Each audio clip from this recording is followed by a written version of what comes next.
الأنبياء أما بعد فأعوذ بالله من الشيطان الرجيم بسم الله الرحمن الرحيم إن ربكم الله الذي خلق السماوات والأرض في 6 أيام ثم يغشي الليل النهار يطلبه حثيثا والشمس والقمر والنجوم مسخرات بأمره ألا له الخلق والأمر تبارك الله رب العالمين صدق الله العظيم. صفحہ 158 جی 158. اللهم صل على محمد وعلى آل محمد كما صليت على إبراهيم وعلى آل إبراهيم إنك حميد مجيد. اللهم بارك على محمد وعلى آل محمد كما باركت على إبراهيم وعلى آل إبراهيم إنك حميد مجيد. صفحہ 158 سورہ الاعراف 8واں پارہ.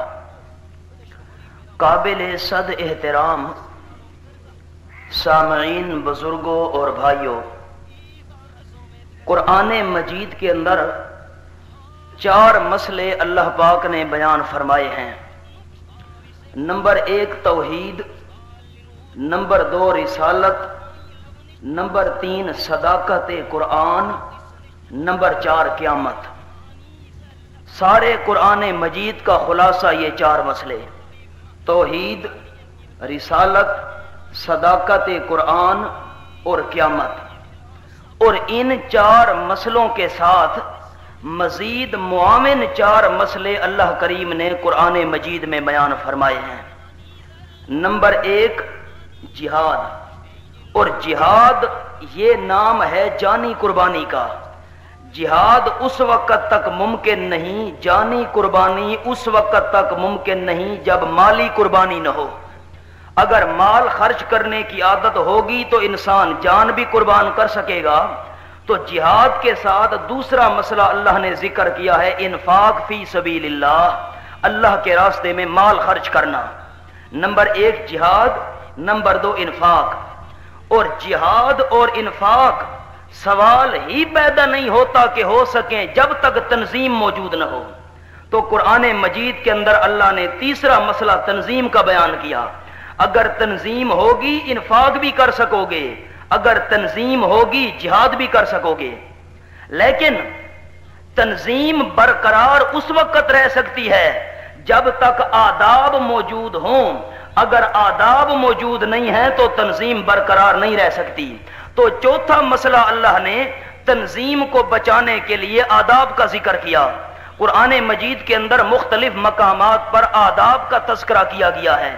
اگر جماعت کے اراکین ایک دوسرے کا احترام نہیں کریں گے، ایک دوسرے کے ساتھ حسد، غیبت، گلہ، بغض، بری نیت، جب یہ جذبات ہوں اراکین کے، سوال ہی پیدا نہیں ہو سکتا کہ تنظیم برقرار رہ سکے. اور اگر تنظیم برقرار نہیں رہ سکے گی، انفاق نہیں ہو سکے گا، جہاد نہیں ہو سکے گا. اور اگر جہاد و انفاق نہ ہو سکا، کبھی بھی انسان توحید اور رسالت والے مسائل کا تحفظ نہیں کر سکتا. یہ میں نے اشارتاً 8 مسائل قرآن مجید کے بطور خلاصہ ذکر کر دیے. دوبارہ عرض کرتا ہوں مختصر طور پر. نمبر 1 توحید، نمبر 2 رسالت، نمبر 3 صداقت قرآن، نمبر 4 قیامت. ان 4 مسئلوں کے ساتھ مزید 4 مسئلے ضروری ہیں. نمبر 1 جہاد، نمبر 2 انفاق، نمبر 3 ان دونوں کے لیے تنظیم، اور تنظیم برقرار رکھنے کے لیے نمبر 4 آداب. اب جس مقام کی میں نے تلاوت کی ہے، آپ حضرات کی خدمت میں اس مقام کا تعلق ہے قرآن کے پہلے مسئلہ توحید کے ساتھ، اور توحید منوانے کے لیے اللہ نے پورے قرآن میں 4 قسم کی دلیلیں بیان کی ہیں۔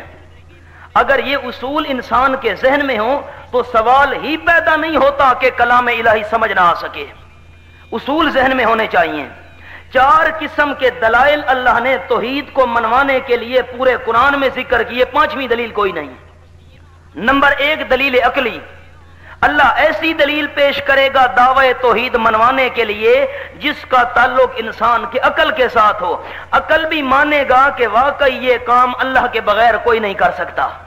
نمبر 2 دعوی منوانے کے لیے اللہ نے دلیل نقلی ذکر فرمائی کہ ہم جو مسئلہ تمہارے سامنے پیش کر رہے ہیں یہ صرف ہم پیش نہیں کر رہے، ہمارے پاس نقل موجود ہے، پچھلے انبیاء علیہم السلام بھی یہی مسئلہ پیش کرتے رہے، اور یہ مسئلہ توحید صرف قرآن مجید کے اندر نہیں بلکہ پچھلی کتابوں کے اندر بھی یہی مسئلہ تھا، ہمارے پاس نقل موجود ہے۔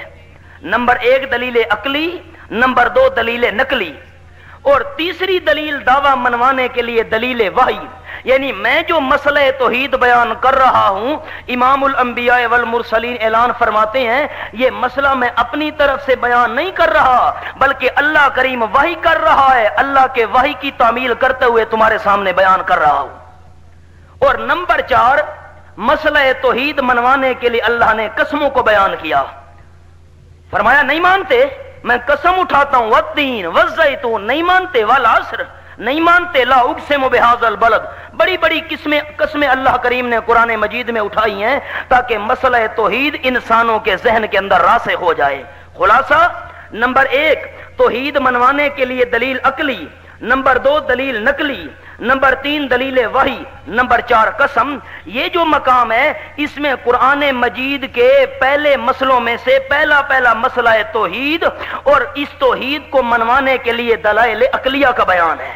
یوں میں نے ربط ذکر کیا، اب معنی عرض کرتا ہوں جی۔ بسم اللہ الرحمن الرحیم، ان ربکم اللہ، آیت نمبر 54 سورۃ الاعراف 8واں پارہ، فرمایا ان ربکم، بے شک پکی بات ہے تمہارا داتا، اور ربکم رب کا معنی انشاء شیء حالا فعالا الی حد تمام، یعنی ہر قسم کی ضروریات کو پورا کرنے والا، ابتدا سے لے کر انتہا تک کسی چیز کو کمال تک پہنچانے والا، ربوبیت کا مفہوم میں اپنے ذوق کے مطابق معنی کیا کرتا ہوں۔ ان ربکم اللہ، بے شک تمہارا داتا اللہ ہے۔ رب کا معنی میرا ذوق ہے، میں داتا کیا کرتا ہوں، ضروریات کو پورا کرنے والا، رزق دینے والا۔ ان ربکم اللہ، بے شک تمہارا رب، بے شک تمہارا داتا، بے شک تمہاری ضرورتوں کو پورا کرنے والا کون ہے؟ اللہ، صرف اللہ کریم ہے۔ دلیل کیا ہے اللہ کریم کے داتا ہونے کی؟ فرمایا دلائل عقلیہ سن لو۔ الذی خلق السماوات والارض، تمہارا داتا اللہ کریم ہے، وہ اللہ خلق السماوات، جس نے پیدا کیا آسمانوں کو، والارض، اور زمین کو، آسمانوں کو پیدا کیا، زمین کو پیدا کیا، فی 6 ایام، 6 دنوں کی مقدار میں۔ 6 کا معنی 6، ایام کا معنی دن۔ معنی تو یوں ہے اللہ کریم وہ ہے جس نے پیدا کیا آسمانوں کو اور زمین کو، فی 6 ایام، 6 دنوں میں۔ اور دن تو تب ہوتا ہے کہ جب سورج موجود ہو، دن تو تب بنتا ہے سورج طلوع کرے، دن شروع ہو گیا، سورج غروب ہو جائے، دن بھی پورا ہو جاتا ہے۔ ابھی تو آسمان و زمین بن رہے تھے، دن کہاں سے آ گیا؟ دن کہاں سے آ گیا؟ ابھی تو سورج بھی نہیں بنا، ابھی تو چاند بھی نہیں بنا، ابھی تو آسمان و زمین بن رہے ہیں، پھر دن کہاں سے آ گئے؟ دن تو تب بنتا سورج موجود ہوتا، ابھی تو سورج بھی نہیں بنا، پھر دن کہاں سے آ گئے؟ مانا کیا رئیس المفسرین حضرت مولانا حسین علی رحمت اللہ علیہ نے، فرماتے نہیں، مانا یوں ہے، ان ربکم اللہ، بے شک تمہارا پروردگار اللہ کریم ہے۔ کون سا اللہ؟ الذی خلق السماوات، جس نے پیدا کیا آسمانوں کو، والارض اور زمین کو، فی ستۃ ایام، 6 دنوں کے اندازے میں، 6 دنوں کی مقدار میں، یعنی جتنا تم 6 دنوں کو سمجھتے ہو، اس اندازے کے اندر اللہ کریم نے آسمان و زمین کو پیدا فرمایا۔ جتنا وقت ہوتا ہے تمہارا 6 دنوں والا، اللہ کریم نے اتنے دنوں کے اندر آسمان و زمین کو پیدا فرمایا۔ راز کیا ہے 6 دنوں کے اندر پیدا کرنے میں؟ حالانکہ اللہ کریم ارادہ کرے کام ہو جایا کرتا ہے، اللہ ارادہ کرتا آسمان بن جاتا، اللہ ارادہ کرتا زمین بن جاتی، پھر 6 دنوں کا کیا مطلب ہے؟ اللہ کریم نے نقطہ سمجھایا کہ میں نے آسمان و زمین کو بنایا ہے 6 دنوں کی مقدار کے اندر، یعنی آہستہ آہستہ بنایا ہے، جلدی نہیں کی میں اللہ کریم نے۔ جب میں خالق جلدی نہیں کرتا تو مخلوق کو بھی جلدی کرنے کی اجازت۔ ان ربکم اللہ الذی خلق السماوات والارض فی 6 ایام۔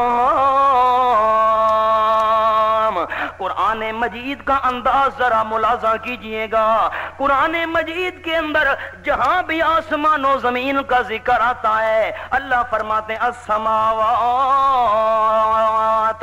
السماوات جمع کا صیغہ ہے، آگے فرمایا الارض، سماوات کا معنی بہت سارے آسمان، الارض کا معنی ایک زمین۔ قرآن کا انداز ہے، جہاں بھی آپ قرآن پاک کی تلاوت کریں، جس جگہ سے بھی بار بار تذکر آئے گا السماوات،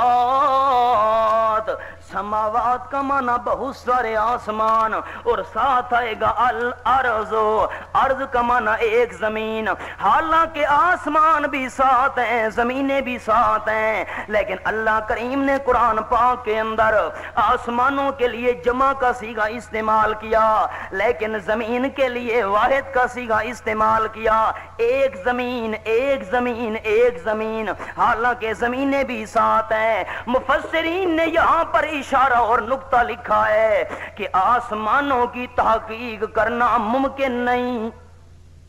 کون تحقیق کر سکتا ہے کتنے ہیں کتنے نہیں ہیں؟ اعتبار کرنا پڑے گا۔ اللہ کریم نے جو فرما دیا آسمان ساتھ ہیں، ہمیں اعتبار کرنا پڑے گا۔ اور اگر اللہ کریم آمنہ کے لال کی زبان سے کلام الہی کے اندر 7 زمینوں کا ذکر کرتا، اللہ فرماتا آسمان بھی ساتھ ہیں، اور 7 ذکر ہوتا زمینیں بھی ساتھ ہیں، تو جو آپ صلی اللہ علیہ وسلم کے مخالفین تھے زمین قرید لیتے اور کہتے آمنہ کا لال، تو کہتا ہے 7 زمینیں ہیں، حالانکہ زمین ایک ہے، کہہ دیتے ایک زمین ہے، 7 کہاں سے آ گئیں؟ آسمانوں کی تحقیق کرنا ممکن نہیں ہے، لیکن زمین کی تحقیق تو وہ کر سکتے تھے۔ جو اگر وہ زمین کو کریدتے، زمین کی تحقیق شروع کر دیتے، یہ بات ان کی عقل میں نہ آتی۔ آمنہ کے لال کو کہتے آپ تو کہتے ہیں 7 زمینیں ہیں، ہمیں تو ایک زمین نظر آ رہی ہے، تو اب نبی علیہ السلام کیسے ان کو منواتے؟ منوانے کا طریقہ تو یہی ہے اللہ کی بات مان لو، وہ کہتے ہم نہیں مانتے جی۔ اب آسمانوں کی تحقیق کر نہیں سکتے تھے اور زمین کی تحقیق شروع کرتے، رسول اللہ صلی اللہ علیہ وسلم کو لاجواب کرنے کی کوشش کرتے، اور جہاں پر آمنہ کے لال کو لاجواب ہونے کا اندیشہ ہو، اللہ کریم وہ لفظ بھی سرے سے ذکر نہیں کرتا۔ میں اپنے محبوب کو لاجواب نہیں دیکھنا چاہتا۔ کیسے؟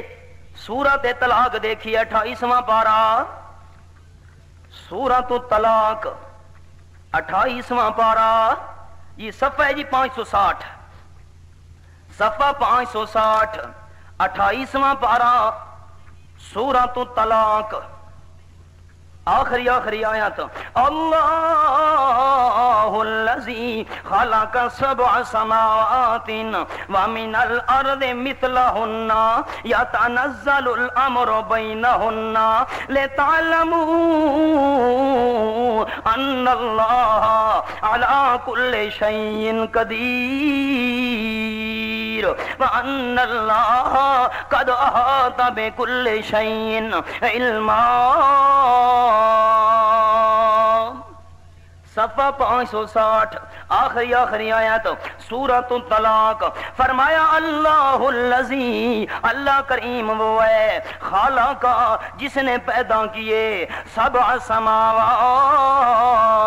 7 آسمان، اللہ وہ ہے جس نے 7 آسمان پیدا کیے، وَمِنَ الْأَرْضِ مِثْلَهُنَّ، اور زمین بھی ان جیسی پیدا کی، یعنی 7 آسمان بنائے اور ان جیسی اللہ کریم نے 7 زمینیں بھی پیدا کی ہیں۔ یہاں پر 7 زمینوں کا ذکر کیا، 7 آسمانوں کا ذکر کیا، 7 زمینوں کا ذکر کیا۔ یہاں پر 7 زمینوں کا ذکر کیوں ہے کہ سورۃ طلاق مدنی سورت ہے۔ آپ پیچھے ایک ورق پلٹ کے دیکھیے نا، سورۃ طلاق مدنیۃ، اوپر لکھا ہوگا سورۃ طلاق مدنیۃ، مکی صورتوں کے اندر ایک زمین کا ذکر آتا ہے، لیکن مدنی صورت کے اندر 7 زمینوں کا ذکر آ گیا، کیونکہ مکے میں مقابلہ مشرکین کے ساتھ تھا، مخالفین کے ساتھ تھا، اور مدینے کے اندر خطاب مسلمین کے ساتھ تھا۔ اگر مسلمانوں کو یہ کہا گیا 7 زمینیں ہیں، انہوں نے تو اعتراض کرنا نہیں۔ مدنی صورتوں میں 7 زمینوں کا ذکر، لیکن قرآن مجید کی ایک بھی مکی صورت ایسی نہیں ہے جس میں 7 زمینوں کا ذکر آیا ہو۔ وہاں پر ایک زمین، اور مدنی صورت کے اندر 7 زمین، کیونکہ وہاں پر خطرہ تھا مخالفین اعتراض نہ کر دیں، اور مسلمین سے تو اعتراض کا خطرہ نہیں۔ 7 زمینیں۔ آگے معنی عرض کرتا ہوں، اللہ الذی خلق سبع سماوات ومن الارض مثلہن، اللہ وہ ہے جس نے پیدا کیا 7 آسمانوں کو، ومن الارض، اور زمین میں سے بھی، مثلہن، ان آسمانوں جیسی 7 زمینیں اللہ کریم نے بنائیں، یا تنزل، اترتا رہتا ہے، الامر، حکم، بینہن، ان کے درمیان، آسمان و زمین کے درمیان حکم بھی نازل ہوتا رہتا ہے اللہ کریم کا۔ اللہ کریم تو نے 7 آسمانوں کو کیوں بنایا، 7 زمینوں کو کیوں بنایا، حکم کیوں نازل ہو رہا ہے؟ فرمایا لِتَعْلَمُوا، تاکہ تمہیں پتہ چل جائے، ان اللہ علی کل شیء قدیر، بے شک اللہ کریم اوپر تمام چیزوں کے قدرت رکھنے والا ہے۔ وَأَنَّ اللَّهَ، اور یہ بھی تمہیں پتہ چل جائے کہ بے شک اللہ کریم قد احاطہ، تحقیق اس نے گھیرا کر رکھا ہے، بے کل شیء، ہر چیز کا، علم کے لحاظ سے۔ کیا مطلب؟ رئیس المفسرین حضرت مولانا حسین علی رحمت اللہ تعالی علیہ فرماتے ہیں، اللہ کریم نے تمام اختلافات کی جڑ کاٹ کے رکھ دی ہے۔ کوئی کہے گا آسمان و زمین کو بنایا گیا حضرت عزیر علیہ السلام کے لیے، کوئی کہے گا حضرت موسیٰ علیہ السلام کے لیے، عیسائی کہیں گے نہیں، آسمان و زمین کو بنایا گیا حضرت عیسیٰ علیہ السلام کے لیے، بعض کہیں گے نہیں، آسمان و زمین کو بنایا گیا رسول کریم صلی اللہ علیہ وسلم کے لیے، بعض کہیں گے نہیں، آسمان و زمین کو بنایا گیا حضرت علی رضی اللہ تعالیٰ عنہ کے لیے، حضرت علی نہ ہوتے آسمان و زمین اللہ نہ بناتا، امام الانبیاء نہ ہوتے اللہ آسمان و زمین نہ بناتا۔ رئیس المفسرین فرماتے ہیں اللہ کریم نے آسمان و زمین کو کسی شخصیت کے لیے نہیں بنایا، کیوں بنایا؟ لِتَعْلَمُوا أَنَّ اللَّهَ عَلَى كُلِّ شَيْءٍ قَدِيرٌ، اس لیے اللہ کریم نے بنایا تاکہ تمہیں پتہ چل جائے کہ تمام چیزوں پر قدرت رکھنے والا بھی اللہ اور ہر چیز کا علم رکھنے والا بھی اللہ۔ توحید منوانے کے لیے پیدا کیا، سورۃ اعراف، ان ربکم اللہ الذی خلق السماوات والارض، بے شک تمہارا رب اللہ کریم ہے جس نے پیدا کیا آسمانوں کو اور زمین کو، فی ستۃ ایام، 6 دنوں کی مقدار میں، 6 دنوں کے اندازے میں، ثم استوى، پھر غالب ہو گیا، علی العرش، عرش کے اوپر اللہ کریم نے اپنی بادشاہی کا مرکز عرش کو بنایا۔ ہمارے حضرت مولانا حسین علی رحمت اللہ تعالی علیہ مثال کے ذریعے بات سمجھایا کرتے تھے۔ مثلا ہمارے ملک کا دارالحکومت اسلام آباد ہے، وہاں سے سارے احکامات جاری ہوتے ہیں، وہاں سے ملک کا نظام چلایا جاتا ہے۔ رئیس المفسرین فرماتے ہیں اللہ کریم کی بادشاہی کا مرکز عرش ہے، تمام احکام عرش سے جاری ہوتے ہیں۔ ثم استوى علی العرش، پھر غالب ہو گیا اللہ کریم عرش کے اوپر، یعنی عرش کو اپنی بادشاہی کا مرکز بنایا۔ یغشی اللیل النہار، ڈھانپ دیتا ہے اللہ کریم رات کے اوپر دن کو، اللہ رات کے اوپر دن کو ڈھانپ دیتا ہے، دن کے اوپر رات کو ڈھانپ دیتا ہے۔ یطلبہ،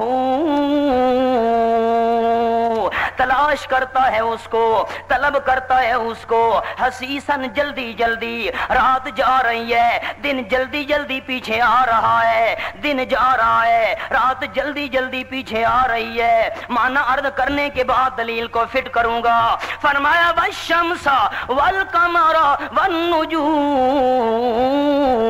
اور سورج، والقمر اور چاند، والنجوم اور ستارے، مسخرات، تابع کیے ہوئے ہیں، بے امر ہی، اللہ کریم کے حکم کے۔ سورج بھی اللہ کے حکم کا تابع، چاند بھی اللہ کے حکم کا تابع، ستارے بھی اللہ کریم کے حکم کے تابع۔ اللہ، خبردار خبردار، لہ الخلق، اللہ کریم ہی کے لیے ہے پیدا کرنا، والامر، اور حکم چلانا۔ پیدا کرنے والی صفت بھی اللہ کریم کے لیے، حکم چلانے والی صفت بھی اللہ کریم کے لیے۔ آگے غور کیجئے گا، حضرت مولانا حسین علی رحمت اللہ تعالی علیہ کا انداز یوں دلیل فٹ کیا کرتے تھے۔ فرمایا رب تمہارا اللہ کریم ہے۔ رب کیسے؟ جس نے آسمان و زمین کو پیدا کیا، آسمانوں کو پیدا کرنے والا اللہ، زمین کو پیدا کرنے والا اللہ، عرش کے اوپر غالب ہونے والا اللہ، رات اور دن کا نظام چلانے والا اللہ، سورج چاند اور ستاروں کا مالک اللہ، آرڈر چلانے والا اللہ۔ اگر یہ سارے کام کرنے والا اللہ تو تبارک اللہ برکت دینے والا بھی۔ یوں ہمارے حضرت صاحب نے قرآن کو حل کیا، اگر یہ سارے کام اللہ کریم کے سوا کوئی نہیں کر سکتا تو برکت بھی اللہ کریم کے سوا کوئی نہیں دے سکتا۔ تبارک اللہ رب العالمین، یہ سارے کام کرنے والا اللہ تو برکتیں دینے والا بھی اللہ۔ کون اللہ؟ رب العالمین، جو پالنے والا ہے سارے جہانوں کا۔ آگے حضرت مولانا حسین علی رحمت اللہ تعالی علیہ کا انداز غور کیجئے گا، قرآن کے اشارے کرتا جاؤں گا معنی کے اندر۔ آسمانوں کو پیدا کرنے والا اللہ، زمین کو پیدا کرنے والا اللہ، عرش کے اوپر غالب ہونے والا اللہ، رات اور دن کا نظام چلانے والا اللہ، سورج چاند ستاروں کا مالک اللہ، برکتیں دینے والا اللہ، رب العالمین اللہ۔ تو ادعوا ربکم، پھر پکاروں کے لائق بھی یوں حل کیا حضرت صاحب نے قرآن پاک کو، ادعوا ربکم، پھر پکارو بھی اپنے پروردگار کو۔ جب یہ کام اللہ کے سوا کوئی نہیں کر سکتا تو پکاروں کے لائق بھی اللہ کریم کے سوا کوئی نہیں ہو سکتا۔ ادعوا ربکم، پکارو تم اپنے پروردگار کو، تضرعاً، گڑ گڑاتے ہوئے، عاجزی کے ساتھ، وخفیہ، اور آہستہ آہستہ، ہولے ہولے، آہستہ۔ دیکھیے سورۃ مریم 16واں پارہ، سورۃ مریم، ابتدا سورۃ مریم کی صفحہ 306، صفحہ 306 اشارہ کروں گا، علماء کرام سے آپ واقعہ سنتے رہتے ہیں۔ صفحہ 306 سورۃ مریم، قاف ہا یا عین صاد، ذکر رحمت ربک عبدہ زکریا کاف یا عین صاد صفحہ 306 اللہ عالم بمرادی بذالک اللہ بہتر جانتا ہے ان حروف کے معنی کو ذکر و رحمت ربک یہ ذکر ہے تیرے رب کی رحمت کا میرے محبوب پیغمبر اچھا رحمت کس پہ کی عبدہ اپنے نور پر رحمت کی اپنے جی عبدہ کتنے صاف الفاظ ہیں قرآن کے عبدہ زکریا یہ ذکر ہے تیرے رب کی رحمت کا جو اس نے اپنے بندے پر کی بندہ کون سا تھا زکریا حضرت زکریا علیہ السلام اذ نادا ربہ جس وقت پکارا حضرت زکریا علیہ السلام نے اور ربہ اپنے پروردگار کو اپنے پالنہار کو کیسے پکارا اللہ ندان خفیہ پکارنا آہستہ آہستہ ہولے ہولے صدا یہ میں ذکر کرتا ہوں قرآن کی روشنی میں آہستہ آہستہ کیوں پکارا اچھا پکارا کیسے قال رب انی وہن العظم منی عرض کرتے ہیں قال عرض کی حضرت زکریا علیہ السلام نے اور رب اے میرے پروردگار انی بے شک میرا حال یہ ہے کہ وہنا کمزور ہو گئی ہیں العظم ہڈیاں منی میری جانب سے اللہ میری ہڈیاں بھی کمزور ہو گئی ہیں تالا اور شولا مارا ہے سر نے شیبن سفیدی کا اللہ میرا سر بھی سفید ہو گیا ہے دور سے چمکتا نظر آتا ہے ولم اکم بے دعائے کا نہیں ہوا میں تیری پکار کے ساتھ رب اے میرے پروردگار شقین محروم اللہ ہڈیاں بھی میری کمزور ہو گئیں سر بھی میرا سفید ہو گیا لیکن پھر بھی میں تیری پکار سے محروم نہیں ہوا اللہ پھر بھی تجھے پکار رہا ہوں پکارا بھی آہستہ آہستہ اور حوالہ بھی دیا اپنے سر کا بس یہی عرض کرنا چاہتا تھا اس مقام کے لیے سر کا حوالہ دیا حالانکہ ہماری دنیا کا قانون ہے اگر مجلس میں کوئی آدمی بات کرے حوالہ دیتا ہے اپنی داڑھی کا یار کمال ہے میرے سفید داڑھی کے بال ہیں میں سفید داڑھی کے ساتھ جھوٹ بول رہا ہوں کمال یار چٹی داڑھی دیتا ہے کوئی دوبارہ نہیں آتا ہم حوالہ دیتے ہیں داڑھی کا سر کا تو حوالہ کوئی دیتا اور حضرت زکریا علیہ السلام نے اپنے سر کا حوالہ دیا حالانکہ حوالہ تو داڑھی کا دینا چاہیے تھا سر کا حوالہ کیوں دیا آؤ اپنے استاد محترم کا اشارہ سناؤں قرآن کا قانون یہ ہے کہ عمر جب انسان کی زیادہ ہوتی جائے داڑھی پہلے سفید ہوتی ہے سر بعد میں سفید ہوتا ہے یہ قانون ہے جس بزرگ کی داڑھی سفید ہو سر سفید نہ ہو اس کی عمر کم ہوا کرتی ہے اور داڑھی کے بعد جس کا سر بھی سفید ہو جائے عمر زیادہ ہوا کرتی ہے سر بھی سفید ہو گیا یہ عمر کی زیادتی کی نشانی ہوتی ہے اگر حضرت زکریا علیہ السلام داڑھی کا حوالہ دیتے تو عمر کم کا اشارہ ہوتا سر کا حوالہ دیا اشارہ ہو گیا عمر زیادہ ہے اللہ میری عمر داڑھی تو داڑھی رہ گئی اب تو سر بھی سفید ہو گیا واشتعل الراس شیبا اللہ اللہ اچھا آگے ذرا غور کیجئے گا آگے آگے آیت نمبر 7 دیکھیے یہ کہا بے شک ہم تجھے خوشخبری دیتے ہیں بے غلام نیک لڑکے کی اسمہ یحییٰ جس کا نام ہوگا یحییٰ یحییٰ کا معنی زندہ کرے گا یعنی اپنے والدین کا نام زندہ رکھے گا لم نجعل لہ نہیں بنایا ہم نے اس کے لیے من قبل اس سے پہلے سمیعاً ہم صفت ہم نے اس جیسی صفتوں والا بیٹا آج تک کسی کو عطا نہیں کیا تفصیل کا وقت نہیں آگے دیکھیے قال حضرت زکریا علیہ السلام کہتے ہیں عرض کرتے ہیں رب اے میرے رب انا یکون لی کیسے ہوگا میرے لیے غلام لڑکا وکانت امراتی اور ہے بیوی میری آکرن بانجھ میری بیوی اولاد کے قابل نہیں وقد بلغ تو تحقیق میں بھی پہنچ گیا ہوں منل کے بارے بڑھاپے سے اتین انتہا کو میں بھی بڑھاپے کی انتہا کو پہنچوں گا اللہ بیوی بھی اولاد کے قابل نہیں رہی کیسے ہوگا میرا لڑکا اللہ 3 صورتیں ہیں اولاد ملنے کی 3 صورتیں یا تو دونوں کو دے گا بڑھاپے میں دوسری صورت میں نئی شادی کروں گا تیسری صورت ہم دونوں جوان ہو جائیں گے. 3 صورتیں ممکن ہیں. ہمارے استاد محترم 3 صورتیں سمجھایا کرتے تھے. 3 صورتیں ممکن ہیں. اللہ یا تو بڑھاپے کی حالت میں دے گا, یا دوسری شادی کروں گا پھر دے گا, یا دونوں جوان ہو جائیں گے پھر دے گا. اللہ کریم کی طرف سے جواب آیا قال, اللہ نے فرمایا کذالک, اگر تو نئی شادی کرے یا دونوں جوان ہو جاؤ پھر میں اللہ کریم کی قدرت کا کمال نہیں بنتا. کذالک, اسی حالت میں دوں گا. قال ربوں کا, تیرے رب نے اعلان کر دیا, ہوا علیہ ہین, وہ میرے اوپر بڑا آسان ہے. وقد خلقت من قبل, خلقتوں کا من قبل, میں اللہ کریم تجھے بھی پیدا کر چکا ہوں. من قبل, اس سے پہلے. ولم تک شیئا, تو کوئی چیز بھی نہیں تھا. اگر میں اللہ کریم تجھے پیدا کر سکتا ہوں تو بوڑھوں میں سے اولاد کو بھی پیدا کر سکتا ہوں. اچھا اللہ پھر وقت کب دے گا؟ قال ربی جعل لی آیا.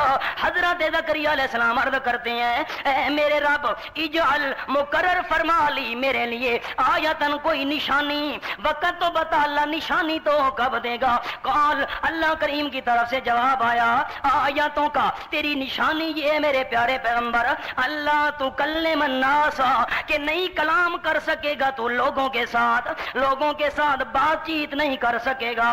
سلاسل 3 راتیں سویاً برابر, 3 پوری راتیں گفتگو لوگوں سے نہیں کر سکے گا. یہ نشانی ہے. جب زبان بند ہو جائے سمجھ لینا اولاد ملنے کا وقت قریب آ گیا.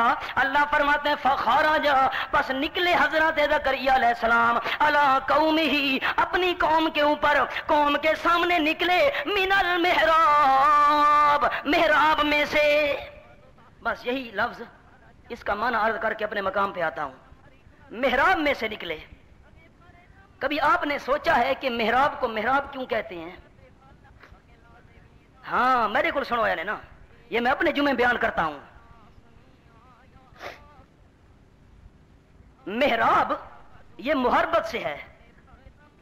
میں اپنے جو احباب تشریف لاتے ہیں جمعے پر, یہ اپنے اساتذہ کرام والی چیزیں بیان کرتا رہتا ہوں. نئے احباب کے لیے میں نے صرف اسی لفظ کے لیے آگے تلاوت کیا اور معنی کیا. محراب میں سے نکلے. محراب کو محراب کیوں کہتے ہیں؟ محراب کا لفظ ہے محربت سے, اور محربت کا معنی ہوتا ہے جنگ کرنا. محراب کو محراب اس لیے کہتے ہیں یہاں شیطان سے جنگ کی جاتی ہے. محراب جنگ کرنے کی جگہ شیطان سے, یہاں شیطان کے ساتھ جنگ ہوتی ہے. اعوذ باللہ من الشیطان الرجیم, دشمن ہمارا ہٹ جا, ہم اللہ کی پناہ میں آ گئے ہیں. یہاں جنگ ہو رہی ہے, اس لیے محراب کو محراب کہتے ہیں. عرض کر رہا تھا حضرت زکریا علیہ السلام نے آہستہ آہستہ اللہ کریم کی پکار کی. اللہ کریم فرماتے ہیں ادعوا ربکم تضرعا وخفیا, صفحہ 158, پکارو تم اپنے پروردگار کو تضرعا, عاجزی کے ساتھ, وخفیا, اور آہستہ آہستہ, انہ لا یحب المعتدین, بے شک وہ اللہ کریم نہیں پسند کرتا حد سے بڑھنے والوں کو. اللہ کریم کو آہستہ پکارو. یہ کھولیے جی سورۃ البقرہ, دوسرا پارہ, سورۃ البقرہ دوسرا پارہ, صفحہ 29, صفحہ 29, آیت نمبر 186. وَإِذَا سَأَلَكَ عِبَادِي عَنِّي فَإِنِّي قَرِيبٌ. اللہ کو آہستہ پکارنا ہے. کیوں؟ وَإِذَا سَأَلَكَ, آپ صلی اللہ علیہ وسلم کی مجلس کے اندر کچھ دیہاتی صحابہ کرام آ گئے اور عرض کرتے ہیں حضرت اقریب ربنا ام بعید, اللہ کریم ہمارے نزدیک ہے یا دور ہے؟ آپ صلی اللہ علیہ وسلم نے تعجب سے پوچھا کہ تم یہ سوال کیوں کرتے ہو؟ صحابہ کرام دیہات سے آنے والے عرض کرتے ہیں حضرت ہم اس لیے سوال کر رہے ہیں کہ اللہ کریم نزدیک ہے یا دور ہے؟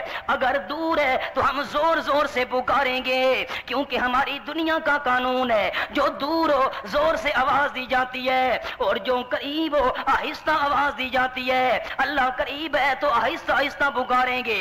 امام الانبیاء والمرسلین خاموش ہو گئے کہ جب تک اللہ کریم کی طرف سے جواب نہ آئے میں اپنی مرضی سے بات کر سکتا نہیں. خاموش.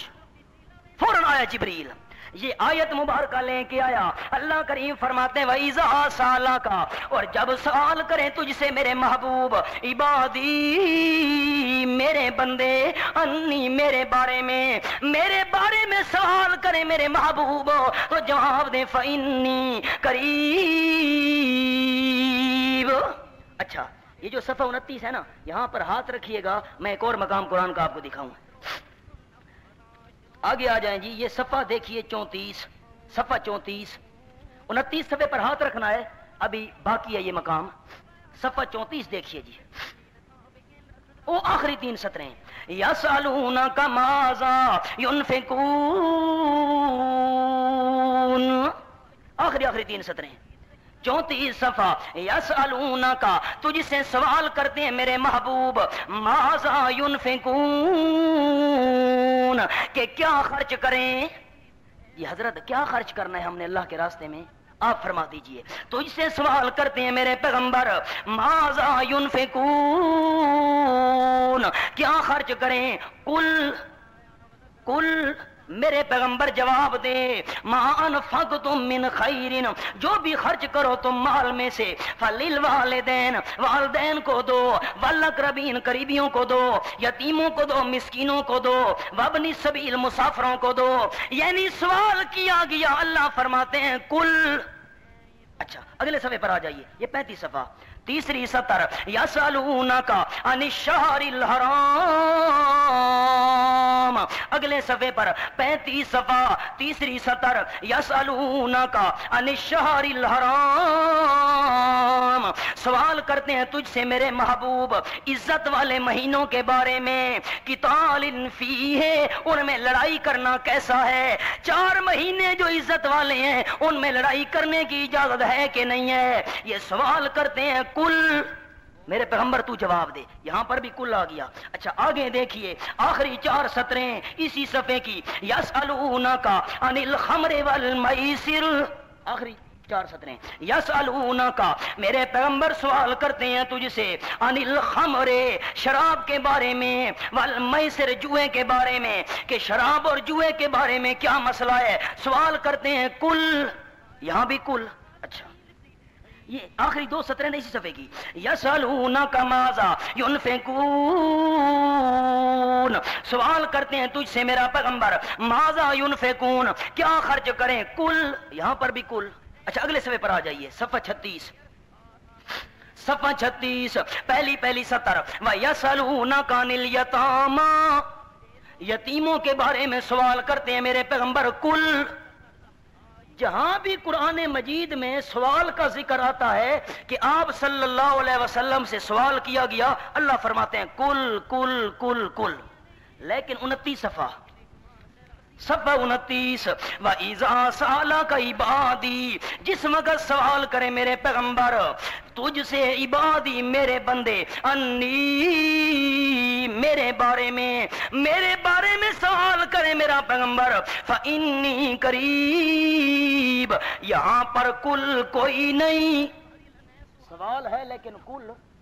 ہاں راز لکھا ہے مفسرین نے، جہاں بھی سوال کا ذکر آیا ساتھ کل کا ذکر بھی آیا، لیکن جب یہ مسئلہ آیا اللہ کریم کی ذات کی پکار کا، یہاں پر کل کا ذکر نہیں آیا۔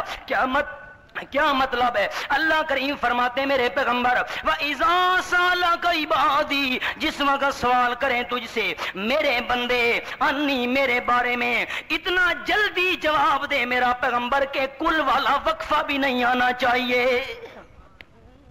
یہ راز اتنا اللہ، فَإِنِّي قریب، بے شک میں اللہ کریم قریب ہوں، میں اللہ کے قریب ہونے والا مسئلہ اتنا جلدی بیان کر کہ کل کہنے کا وقفہ بھی نہیں آنا چاہیے۔ کہہ میرا پیغمبر، فَإِنِّي قریب، بے شک میں اللہ کریم قریب ہوں، اجیب، قبول کرتا ہوں، دعوت الداع، پکارنے والے کی پکار کو قبول کرتا ہوں۔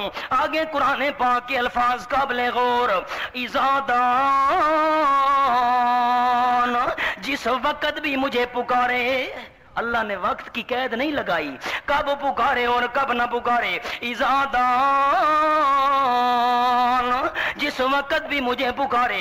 عرض کیا کرتا ہوں او دنیا دے سب جھوٹے دفتر تے کر دین نت تعطیلاں، دنیا دے سب جھوٹے دفتر تے کر دین نت تعطیلاں، دربار الہی ہر دم کھلا جتے حاجت نہیں وکیلاں، جس وقت بھی پکارے۔ اچھا 26واں پارہ دیکھیے جی، 26واں پارہ سورۃ قاف، سورۃ قاف 26واں پارہ، یہ صفحہ ہے جی 520، صفحہ 520، سورۃ قاف 26واں پارہ، پہلی سطر، آیت نمبر 16، پہلی سطر، وَلَقَدْ خَلَقْنَا الْإِنسَانَ وَنَعْلَمُ مَا تُوَسْوِسُ بِهِ نَفْسُهُ، صفحہ 520، پہلی سطر، وَلَقَدْ خَلَقْنَا الْإِنسَانَ وَنَعْلَمُ مَا تُوَسْوِسُ بِهِ نَفْسُهُ وَنَحْنُ أَقْرَبُ إِلَيْهِ مِنْ حَبْلِ الْوَرِيدِ، فرمایا مجھے اللہ کریم ہونے کی قسم، خلقنا، ہم نے پیدا کیا، الانسان، انسان کو ہم نے پیدا کیا، وَنَعْلَمُ، اور ہم جانتے ہیں، مَا تُوَسْوِسُ، جو خیال ڈالتا ہے، بِهِ، اس انسان کے ساتھ، نفس، اس کا دل، جو دل میں خیال آتا ہے اس کو بھی ہم جانتے ہیں، وَنَحْنُ، اور ہم اقرب، زیادہ قریب ہیں، الیہ، انسان کے، من حبل الورید، شہرگ سے بھی، دل کا حال جاننے والا بھی میں اللہ، اور شہرگ سے زیادہ قریب میں اللہ۔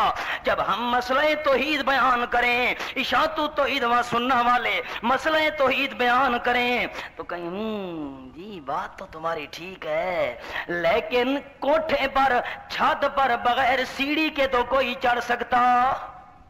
میں ساتھی حیران ہو جاتے ہیں، بات تو ٹھیک ہے بادشاہ، بغیر چپڑاسی کے آدمی ڈی سی کو تو مل سکتا، بات تو صحیح ہے۔ اللہ کریم کو پتا تھا ایسے سوال کرنے والے آئیں گے، اللہ نے پہلے سے جواب دے دیا، وہاں اللہ میں تیری شان پہ قربان جاؤں، وہاں قرآن پاک تیرا انداز، فرمایا دل کے حال جاننے والا بھی میں اللہ، شہرگ سے زیادہ قریب میں اللہ، اور جو اللہ شہرگ سے زیادہ قریب ہو وہاں سیڑھیاں لگانے کی ضرورت، اور سیڑھیاں تو وہاں لگائی جاتی ہیں کہ چھت دور ہوتی ہے، کوٹھا اونچا ہوتا ہے، اللہ تو شہرگ سے بھی زیادہ قریب ہے۔ اور ہاں ڈی سی کو ملنے سے پہلے چپڑاسی کو ملنا پڑتا ہے کہ ڈی سی کو علم نہیں ہوتا کہ میرے آفس کے دروازے پہ کون آیا ہوا ہے، کس مقصد سے آیا ہے، کون سی اپلیکیشن لے کے آیا ہے، اور اللہ تو دل کا حال جانتا ہے، جو اللہ دل کا حال جانتا ہو وہاں چپڑاسیوں کی ضرورت ہو۔ اچھا جی یہ سورۃ فاتحہ دیکھیے نا، سورۃ فاتحہ، بسم اللہ الرحمن الرحیم،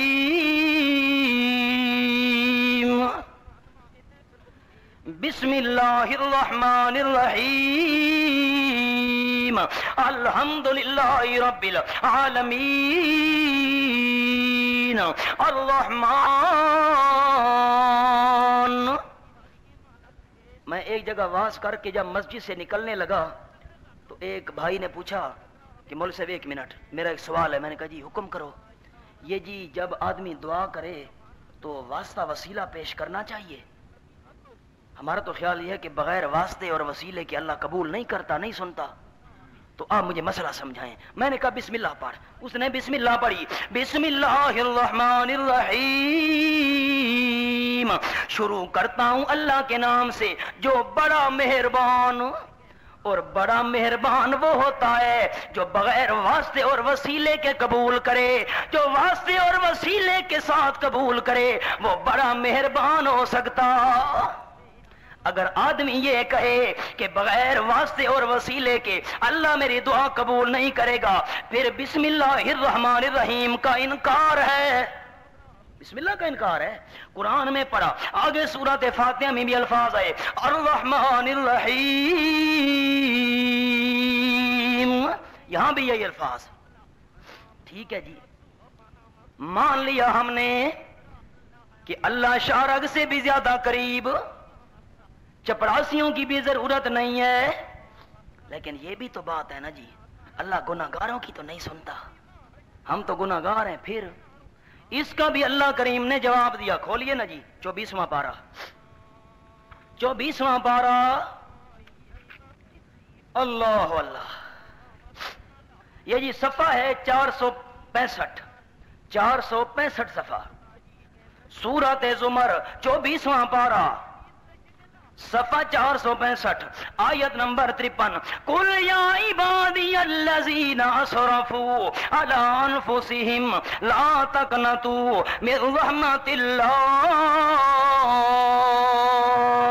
ان اللہ یغفر الذنوب جميعا انہ هو الغفور الرحیم. کل میرے محبوب اعلان کر, یہ اعلان یا عبادی, اے میرے بندو. اللہ فرماتے ہیں میرے بندو.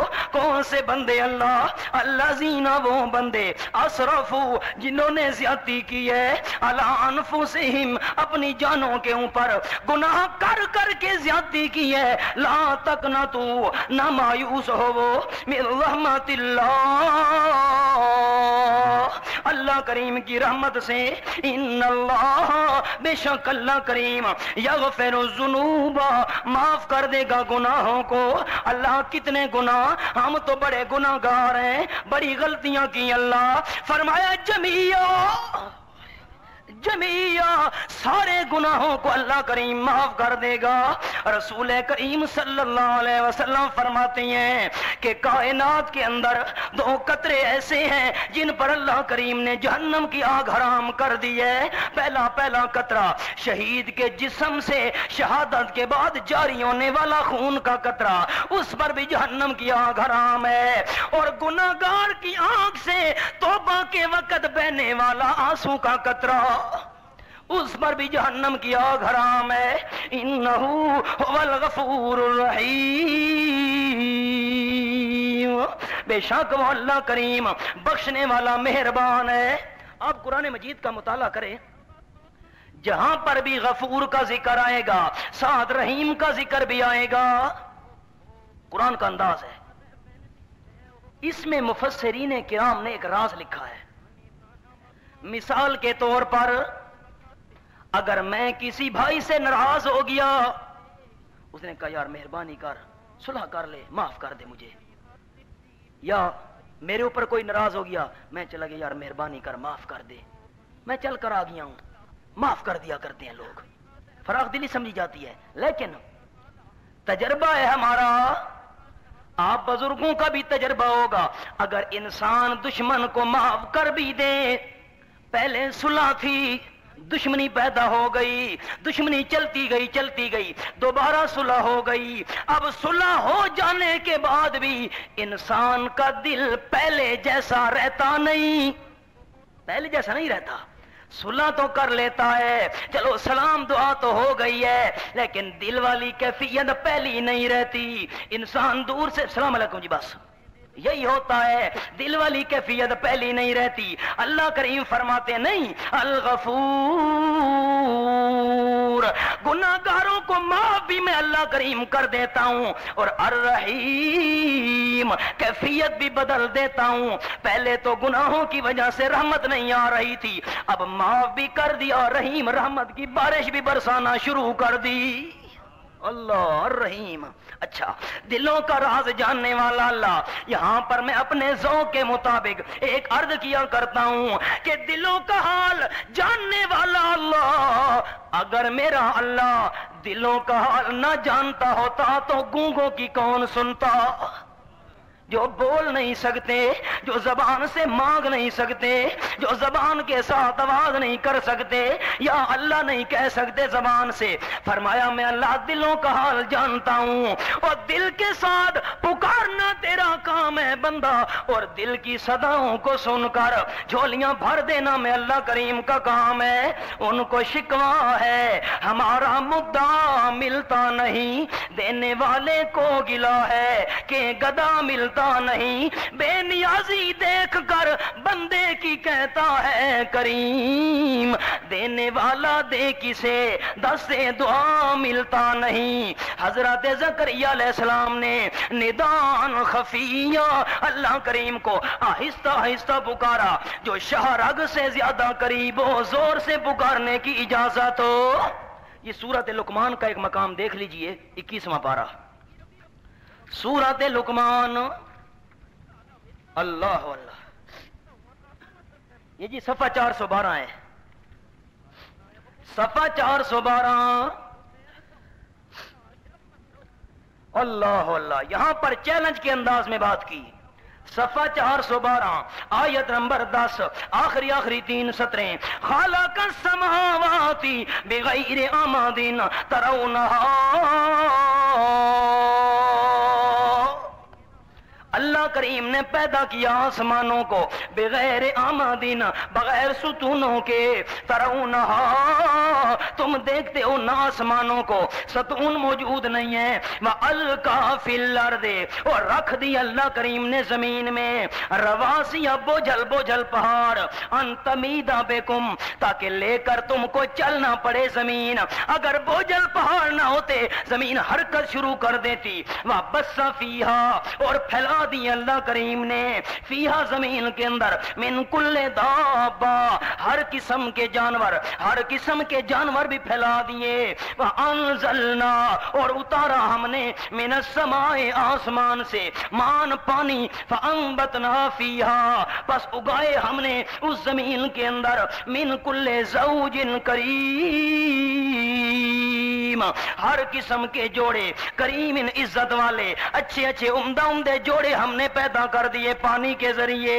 فرمایا آسمانوں کو بغیر ستونوں کے بنانے والا بھی اللہ، زمین میں بوجھل پہاڑ بنانے والا بھی اللہ، ہر قسم کے جانور پھیلانے والا بھی اللہ، آسمان سے پانی اتارنے والا بھی اللہ، پانی کے ذریعے میوے باغات بنانے والا بھی اللہ۔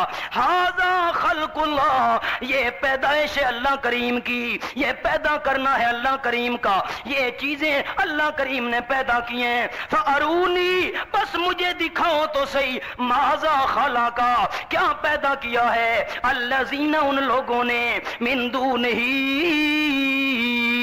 جو اللہ کریم کے سوا ہیں، اور جن کو اللہ کریم کے سوا تم پکارتے ہو، مجھے دکھاؤ تو صحیح انہوں نے کیا پیدا کیا ہے۔ چیلنج دیا یہاں، کیا پیدا کریں گے؟ 14واں پارہ سورۃ النحل، 14واں پارہ سورۃ النحل کے اندر فرمایا کیا پیدا کریں گے اللہ، کیا صفحہ 270، صفحہ 270 14واں پارہ سورۃ النحل آیت نمبر 20، والذین یدعون من دون اللہ لا یخلقون شیئا وهم یخلقون، صفحہ 270 آیت نمبر 20 فرمایا والذین، میں عموماً احباب کی خدمت میں عرض کیا کرتا ہوں کہ جب اشاعت التوحید و سنہ والے قرآن مجید کی آیات پڑھتے ہیں، لوگ اور بتوں والی آیتیں پڑھتے ہو، ہاں بتوں والی آیتیں پیروں فقیروں پہ فٹ کرتے ہو، آیتیں ہیں بتوں والی، فٹ کرتے ہو نبیوں پر۔ اچھا پہلا لفظ فرمایا والذین، عرض کیا کرتا ہوں احباب کی خدمت میں کہ الذین کا معنی بت نہیں ہوتا، سورۃ فاتحہ میں ہم پڑھتے رہتے ہیں اہدنا الصراط المستقیم، اللہ ہمیں سیدھے راستے پہ چلائے رکھنا، صراط الذین راستہ ان بتوں کا، راستہ ان الذین کا معنی بت نہیں ہوتا، صراط الذین راستہ ان لوگوں کا جن پر تو نے انعام کیا۔ اچھا اللہ نے انعام کن لوگوں پر کیا؟ وقت نہیں مقام صرف سن لیجئے، الذین وہی الذین انعم اللہ علیہم من النبیین والصدیقین والشہداء والصالحین، یہ الذین ہیں جن پر اللہ کریم نے انعام کیا، انبیاء، صدیقین، شہداء، اولیاء۔ فرمایا الذین، جن نبیوں کو، جن صدیقوں کو، جن شہیدوں کو، جن ولیوں کو، یدعون من دون اللہ، پکارتے ہیں اللہ کریم کے سوا، ان کا حال کیا ہے؟ لا یخلقون شیئا، نہیں پیدا کر سکتے وہ ذرہ بھی۔ توحیدیوں کے پیر خطیب اسلام حضرت مولانا سید عنایت اللہ شاہ صاحب بخاری ہمارے پیر و مرشد، وہ فرمایا کرتے ہیں کہ عرب والے شیئن کس کو کہتے ہیں؟ حضرت شاہ جی فرماتے ہیں کہ اگر آپ کمرے کے اندر بیٹھے ہوں اور روشن دان میں سے یا سوراخ میں سے سورج کی روشنی آ رہی ہو تو چھوٹے چھوٹے ذرے نظر آتے ہیں۔ حضرت شاہ جی فرماتے ہیں ان ذروں کو عربی میں کہا جاتا ہے شیئن۔ اللہ فرماتے ہیں جن کو پکار رہے ہو وہ تو ایک ذرہ بھی پیدا کر سکتے لا یخلقون شیئا، ذرہ بھی پیدا نہیں کر سکتے، وَهُمْ يُخْلَقُونَ، وہ تو خود پیدا کیے ہوئے ہیں، اموات، زندہ ہیں، غیر احیاء، مردہ کوئی نہیں، یہی معنی ہے، اموات زندہ ہیں، اموات۔ ہم کہاں جائیں؟ ہم کیوں قرآن کو چھوڑیں؟ اب لوگ کہیں گے مولوی جی یہ تو اختلافی مسئلہ ہے، یہ اختلافی ہے، قرآن تو اختلاف، میں تو قرآن کو اختلافی نہیں مانتا۔ اموات، مردہ ہیں، غیر احیاء، زندہ کوئی نہیں ہے، وما یشعرون، ان کو یہ بھی پتہ نہیں ہے، ایان یبعثون، کہ ان کو زندہ کر کے کب اٹھایا جائے گا۔ سند المحدثین حضرت مولانا قاضی شمس الدین رحمت اللہ تعالی علیہ فرمایا کرتے تھے، اللہ نے فرمایا ان کو یہ بھی پتہ نہیں ہے کب زندہ کر کے اٹھائے جائیں گے۔ حضرت قاضی صاحب فرماتے تھے اور جن کو اپنی ذات کے بارے میں پتہ نہیں ہے دوسروں کے حالات کے بارے میں پتہ۔ اللہ کریم الفاظ قبول کرے۔ سبحان ربک رب العزت عما یصفون وسلام علی المرسلین والحمد للہ رب العالمین۔